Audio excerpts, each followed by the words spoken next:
আন্দোলনকারী শিক্ষার্থীদের উপর সরাসরি গুলি না করার নির্দেশনা চেয়ে হাইকোর্টে করা রিট খারিজ করে দিয়েছে আদালত। রোববার বিচারপতি মোস্তফা জামান ইসলাম ও বিচারপতি মাসুদ হোসেনের বেঞ্চ শুনানি শেষে এই আদেশ দেন। পরে পর্যবেক্ষণে হাইকোর্ট বলেন, সব নাগরিকের শান্তিপূর্ণ সভা সমাবেশে অংশগ্রহণের অধিকার আছে। পুলিশকে আইনের নির্দেশনা মানতে হবে বলে উল্লেখ করেন হাইকোর্ট। এর আগে কার্যতালিকার 10 নম্বরে থাকা এই বিষয়ে শুনানি শুরু হয় বেলা 11টার দিকে। শুরুতেই রাষ্ট্রপক্ষে শুনানি করেন attorney general M Amin Uddin. গত বুধবার ও বৃহস্পতিবার এই রিটের শুনানি হওয়ার কথা থাকলেও বিচারপতি মাসুদ হোসেন অসুস্থ হওয়ায় এই রিটের শুনানি হয়নি।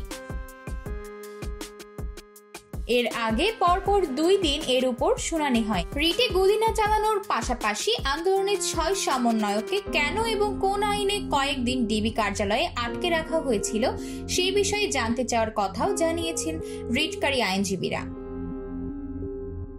কোটা সংস্কার আন্দোলন চলাকালে 9 শিশুর মৃত্যু ঘটনায় করা রিট শুনতে অপারগতা প্রকাশ করেছেন হাইকোর্টের একটি দ্বৈত বেঞ্চ। রোববার সকালে রিটটি বিচারপতি মোস্তফা জামান ইসলাম ও বিচারপতি এম মাসুদ হোসাইন দোলনের বেঞ্চে উপস্থাপন করা হয়। জ্যেষ্ঠ বিচারপতি বলেন, রাজনৈতিক ইস্যু রাজপথে সমাধান হওয়া উচিত। এরপর শুরু হয় বিক্ষোভকারীদের লক্ষ্য করে পুলিশের সরাসরি গুলি বন্ধের রিটের শুনানি।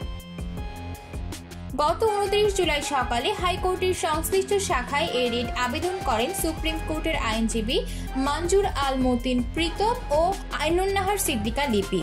রিটে মন্ত্রিপরিষদ সচিব, স্বরাষ্ট্র মন্ত্রণালয়ের সচিব, পুলিশ মহাপরিদর্শক সহ সংশ্লিষ্টদের বিবাদী করা হয়। তাদের পক্ষে রিটটি করেন ব্যারিস্টার অনিকার হক।